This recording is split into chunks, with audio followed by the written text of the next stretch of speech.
Continuamos hablando sobre el estudio sobre las sectas y vamos a hablar sobre astrología. Hace mucho, cuando con esa suficiencia que da la juventud me burlaba de los signos zodiacales que uno de mis vecinos había colocado en la pared de su casa, me reconvino en los siguientes términos. Amigo mío, no te mofes. Las estrellas son los mensajeros de Dios. Acto seguido, trazó mi horóscopo y me regaló con una descripción de mi carácter que parecía rivalizar con la obra de los psicólogos de hoy. Tiempo después, cuando mi labor literaria progresaba satisfactoriamente, él me paró en la calle y me dijo: «Bien, amigo mío, su obra debe de estar ya bastante adelantada y bien lograda, pues la conjunción de los planetas le es totalmente favorable». Luego, durante muchos años, perdí todo mi interés por la astrología, pero ahora, con el poderoso incremento que está tomando en la sociedad, una breve discusión del tema bien puede ser una de las que encabecen la muy nutrida lista de cultos y sectas de que nos ocuparemos en este tema. Hablemos de bosquejo histórico. La astrología compite con el espiritismo en el honor de ser el culto más antiguo. Es posible que primero fuese practicada por los caldeos en Babilonia, donde después de haber gozado de alta estima, se la desechó como mera superchería. Del imperio medo-persa, arropada en los esfuerzos de Alejandro Magno por fundir Oriente con Occidente, pasó a Grecia, donde según se dice fue convertida en ciencia por Ptolomeo. Algunos astrólogos opinan que toda la mitología grecorromana está basada en la astrología. Influido por la idolatría originaria de Palestina y Siria, a su vez afectada por la de Babilonia y Persia y posteriormente por la civilización grecorromana, hubo veces en que el pueblo de Israel se declaró convencido partidario de la astrología a pesar de las represiones del Antiguo Testamento. No hemos de olvidar que Judea fue en un tiempo provincia de Persia y Roma. En la antigua China, la astrología gozaba de gran predicamento en los años anteriores al 2054.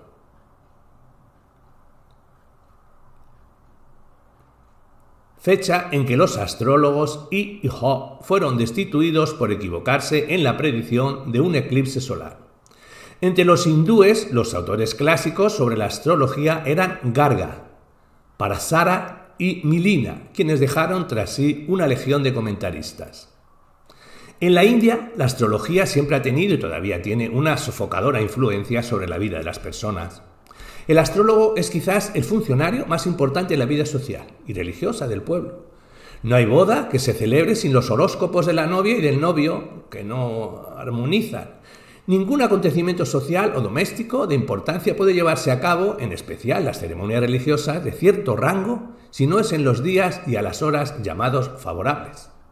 La astrología es la mano diestra del hinduismo y ejerce suprema autoridad en la dirección y control de casi todos sus asuntos. En la Edad Media, la astrología era ampliamente practicada en los países mahometanos. Que hayan existido diferencias entre los cristianos en cuanto al valor de la astrología quizás se debe a que esta y la astronomía estaban en un principio muy entremezcladas e incluso identificadas. Así se nos dice que Melanchthon enseñaba astrología en la Universidad de Wittenberg, cosa que justificaba apelando al Génesis. Y Jeremías, Calvino, por su parte, escribió contra ella. El gran Kepler, 1571-1630, creía firmemente en la astrología, al igual que Dryden, el arzobispo Ulster, del doctor John Butler y muchos otros. En los tiempos actuales, los astrólogos son cada vez más consultados y en los kioscos de periódicos, hábilmente mezcladas con novelas del oeste, historias de crímenes y misterio, se pueden encontrar revistas que ofrecen horóscopos y consejos astrológicos. Se dice muy confidencialmente que gran número de perspicaces hombres y mujeres de negocios no se atreverían a emprender ninguna empresa importante sin antes consultar con las estrellas, o más propiamente, los planetas. Lo mismo que en la antigüedad, las matronas germanas advirtieron a Ario, visto que no podría vencer a César, que si entraba en batalla con él antes de la nueva luna. Entre los más destacados defensores, sacerdotes y sacerdotisas de este reavivado movimiento en América se cita a Evangeline Adams, Myrna Kisley, cuya oficina de Nueva York está llena de fotografías de actores y de personajes relevantes de la vida social a quienes ella ha servido con sus consejos. La astróloga favorita de Hollywood, Blanca Holmes, que ejerce en su lujosa mansión montada como de cine Keir Lloyd de Chicago, presidente de la Federación Americana de Astrólogos, cuya organización cuenta alrededor con 500 miembros. Tiene un código de ética y solo desprecio siente hacia los charlatanes astrológicos. La ex bailarina de cabaret, Nella Weck, que se dedicaba a interpretar horóscopos a la hora del té en el hotel Watford Astoria de Nueva York. Y por último, más, no por ello menos importante, Lester Bert, barbero de Glendale, California, para quien la astrología y los perros han sido el doble hobby de su vida. Ha llegado incluso a preparar horóscopos individuales para algunos perros famosos, como Lexi y Fala, y ha escrito un folleto de consejos generales titulado El horóscopo astrológico de su perro. El número de adeptos a la astrología en los Estados Unidos se calcula en 5 millones, y de ella dice Charles Braden que es, con toda probabilidad, la más importante técnica de predicción que hoy día se utiliza en el mundo occidental. Debemos preguntarnos, por tanto, si la astrología es una ciencia y un pasatiempo legítimo o bien una secta religiosa y una superstición. Hablemos de ella, la astrología como ciencia. La persona que cree en los principios de Newton, escribía Sepp Harge, sobre la solidaridad del sistema solar, la interacción de los cuerpos planetarios y sus consecuentes efectos electrostáticos sobre la Tierra, no puede, mientras su vida aliente, negar los principios fundamentales de la astrología. Al fin de entender siquiera un poco esta ciencia y sus principios, es necesario conocer primeramente el significado de su terminología más usual, el zodiaco.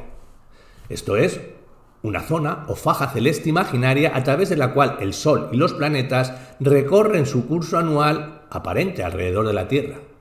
La eclíptica es el círculo máximo de la esfera celeste que corta al ecuador en ángulo de 23 grados y 27 minutos y corresponde al curso aparente del Sol durante el año. Los puntos en que corta el ecuador se llaman equinoccios. La eclíptica se divide en 12 secciones iguales, a contar desde el equinoccio vernal o primaveral. Estas secciones reciben el nombre de signos del zodiaco. Cada signo cubre 30 grados de círculo. Se dice que una persona está bajo un signo, esto es, bajo su influencia, cuando el signo aparece por el este, en el momento en que aquella nace. Por otra parte, cada signo tiene un regidor, o sea, un planeta que ejerce sobre aquella sección del zodiaco una influencia superior a la de cualquier otro. Así, por ejemplo, el planeta Saturno se dice que rige a Acuario y Capricornio, Júpiter a Piscis y Sagitario, Marte a Tauro y Libra, Mercurio a Géminis y Virgo, y la Luna a Cáncer, y el Sol a Leo. Los aspectos astronómicos son ciertas distancias angulares computadas en la eclíptica y constituyen una parte fundamental de la ciencia astronómica. Cualquier planeta puede ser bueno o malo en sus efectos sobre el carácter y el destino en función del aspecto que presente a los principales puntos del horóscopo. Estos aspectos son el semicuadrado de 45 grados, el sextil de 60 grados, el cuadrado de 90 grados, el trino de 120 grados, el sesquicuadrado de 135 grados y la oposición de 180 grados.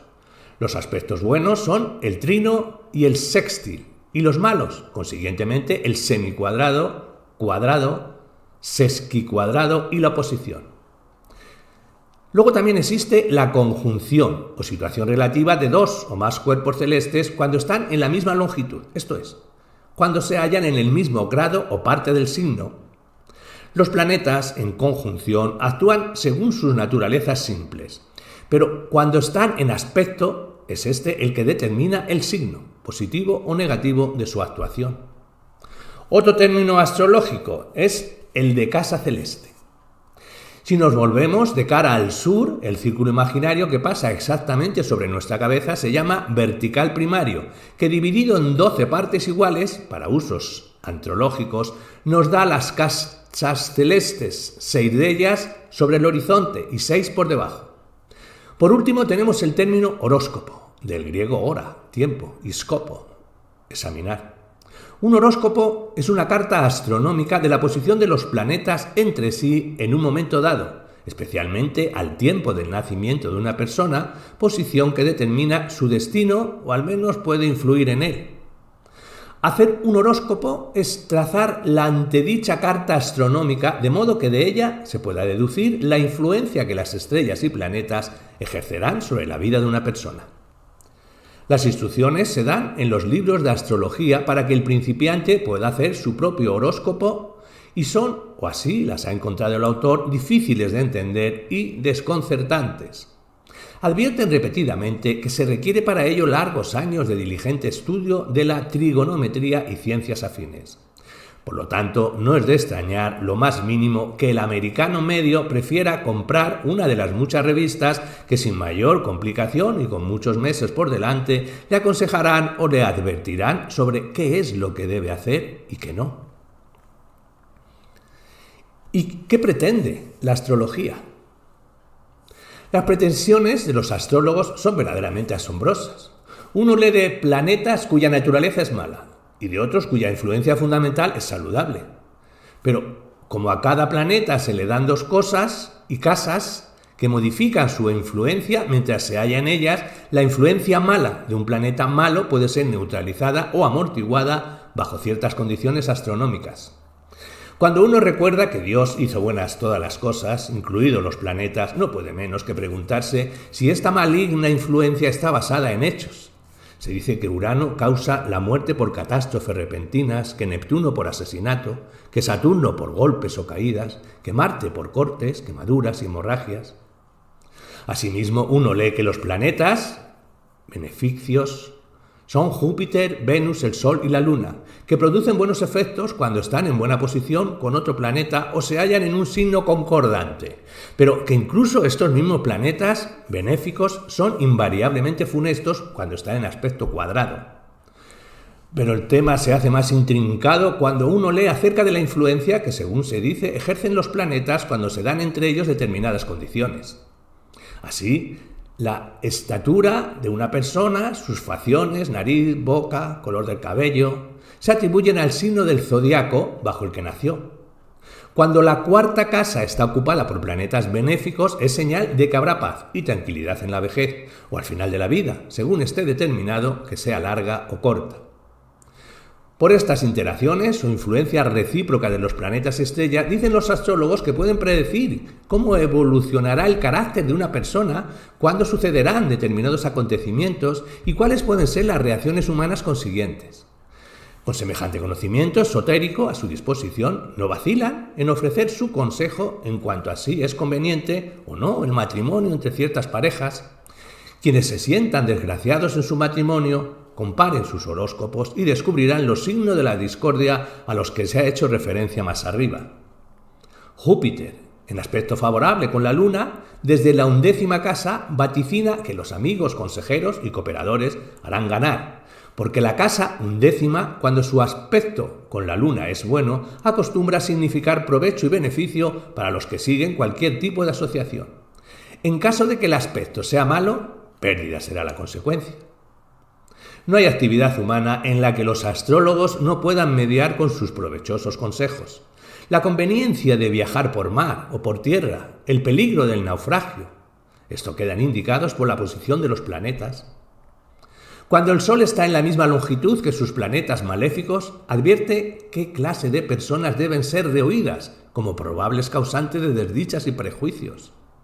Por el contrario, localizada la situación de los planetas benéficos y la de la Luna, así como sus correspondientes fechas solares, se puede determinar la fecha de nacimiento de aquellas personas cuya amistad se debe cultivar y con quien se debe uno asociar en pro de un beneficio mutuo.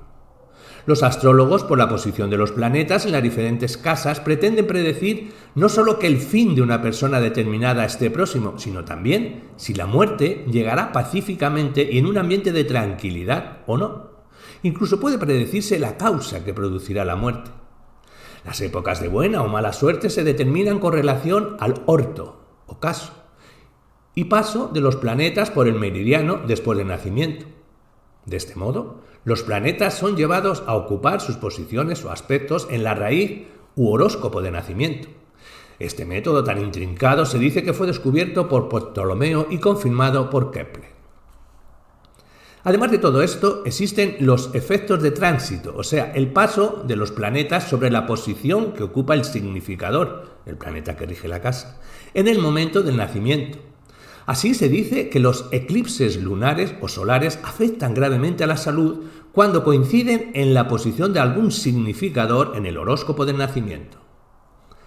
Por último, cada división o casa tiene su significado peculiar respecto al cuerpo humano. La primera gobierna el aspecto físico, pero principalmente la cara y la cabeza. La segunda rige el cuello y la garganta, como también las finanzas, los bienes muebles y el comercio. La tercera no solamente gobierna los viajes cortos, el correo y otros medios de comunicación, sino que también en lo físico rige los brazos y las piernas. Y así hasta la duodécima, que gobierna las traiciones, malquerencias y privaciones. Y en el cuerpo, los tobillos y los pies. Hablemos de la astrología y la escritura. Son relativamente pocas las referencias que la escritura hace a la astrología, pues esta materia queda comprendida en el concepto general de adivinación, totalmente prohibida por ser una forma más de idolatría. Sin embargo, pueden encontrarse algunas referencias a la astrología en Amos, Kyun y su sinónimo Refan, que significa Saturno, o Moloch, el ídolo de los amonistas y fenicios, que estaba estrechamente ligado al disco solar y al planeta Saturno. En 2 Reyes se hace una referencia al zodiaco y en Isaías 47:13 se denuncia a los astrólogos como los que contaban los meses para pronosticar. La palabra mago aparece solo una vez en el Antiguo Testamento y 2 en el Nuevo, cuando los magos fueron a Belén y cuando el nombre de Elimas es traducido por mago. En Isaías 14:12, lucero, o sea, portador de luz, o el que brilla, hace referencia a Venus, y en sentido figurado al rey de Babilonia. Es presumible que los magos de Nabucodonosor fueran astrólogos, al igual que lo fueron sus homónimos egipcios antes que ellos. Como parte de su programa reformador, Josías desterró a los astrólogos. Además de estas referencias, hay otras también relativas a los que dividen los cielos y a los observadores de las estrellas.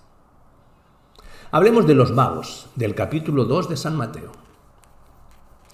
Son muchos los artículos y ensayos que se han escrito sobre la identidad de los sabios o magos que acudieron de Oriente para adorar al Mesías. Examinando la cuestión desde el punto de vista cristiano, el problema se nos presenta en los términos de una pregunta. ¿Cómo pudo Dios encontrar de su agrado el que estos hombres fueran astrólogos? O al menos pasar por alto el hecho de cuando la Escritura, por su parte, adopta una actitud negativa hacia la astrología.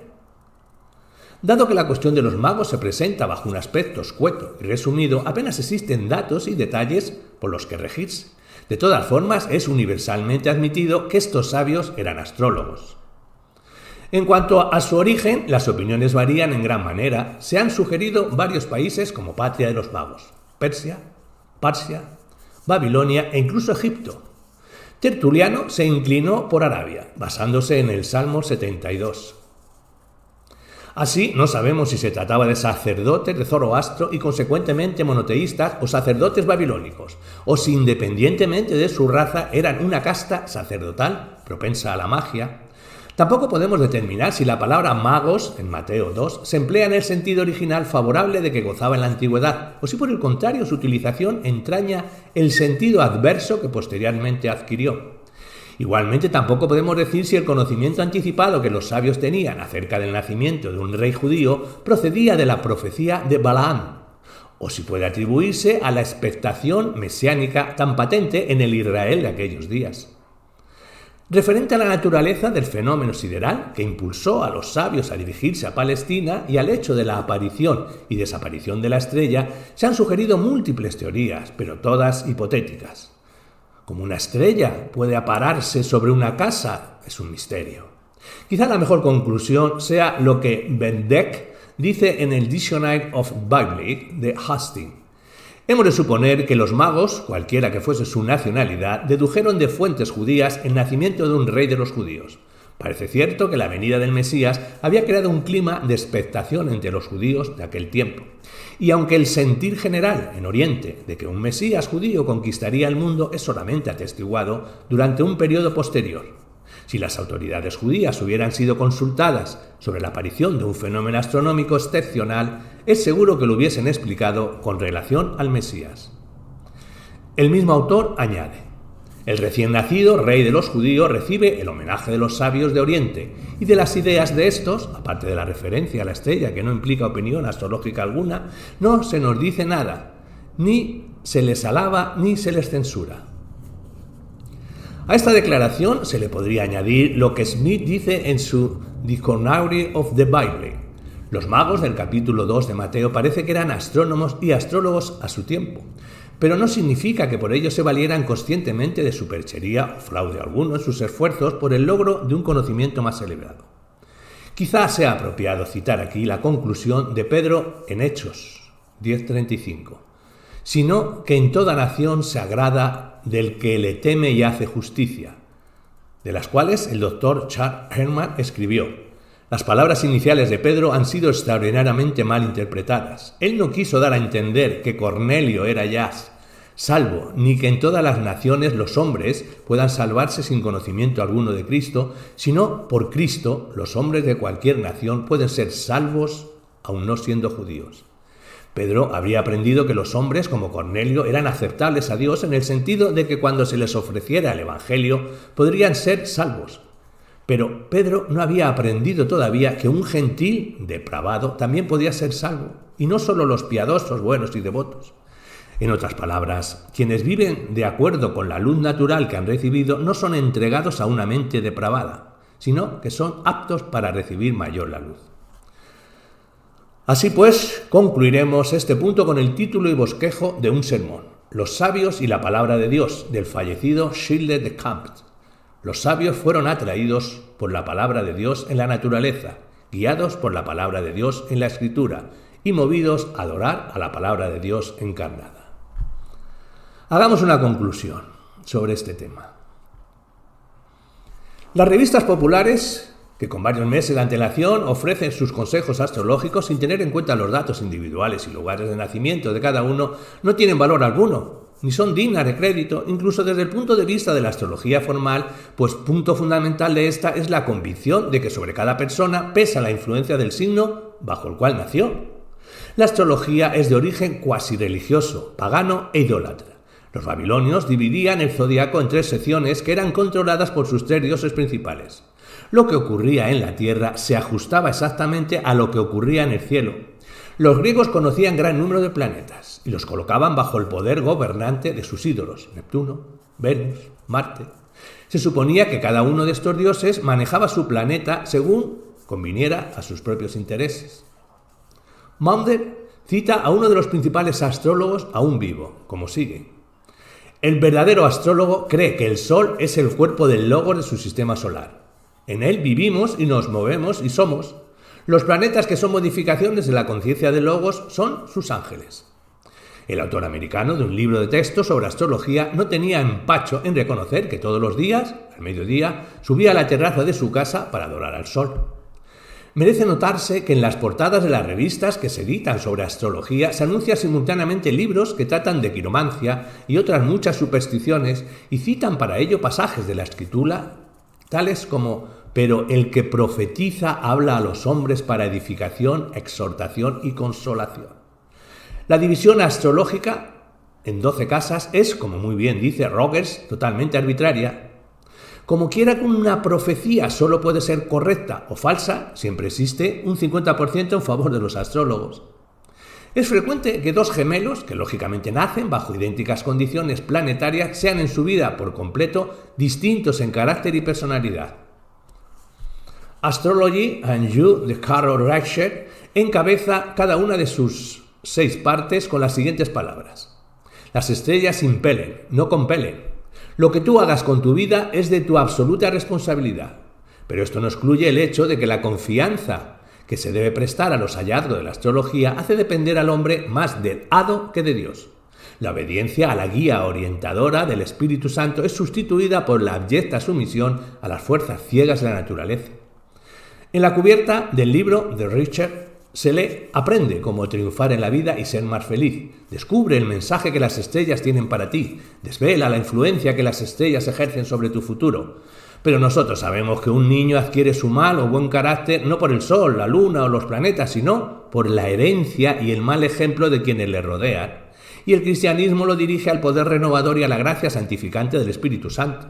Dios es nuestro regidor y guía, no las estrellas. Fiel es Dios, que no os dejará ser tentados más de lo que podáis resistir, sino que dará también juntamente con la tentación la salida para que podáis soportar. Estas palabras fueron escritas para exhortarnos a mantener un contacto vivo con nuestro Señor Jesucristo. Por eso, muy significativamente, sigue amonestando la Escritura. Por tanto, amados míos, huid de la idolatría, y la astrología es idolatría. El regreso de Oriente sobre Occidente, cuya muestra ilustrativa la tenemos en libros tales como Comparative Study and Foresight, de Rutgers Christian, y en la propagación de la astrología, espiritismo, teosofía y otros cultos similares, solo ha sido posible por la apostasía del mundo occidental, que una vez más recibió el nombre de cristiano. Porque dos males ha hecho mi pueblo: me dejaron a mí fuente de agua viva y cavaron para sí cisternas rotas que no retienen agua.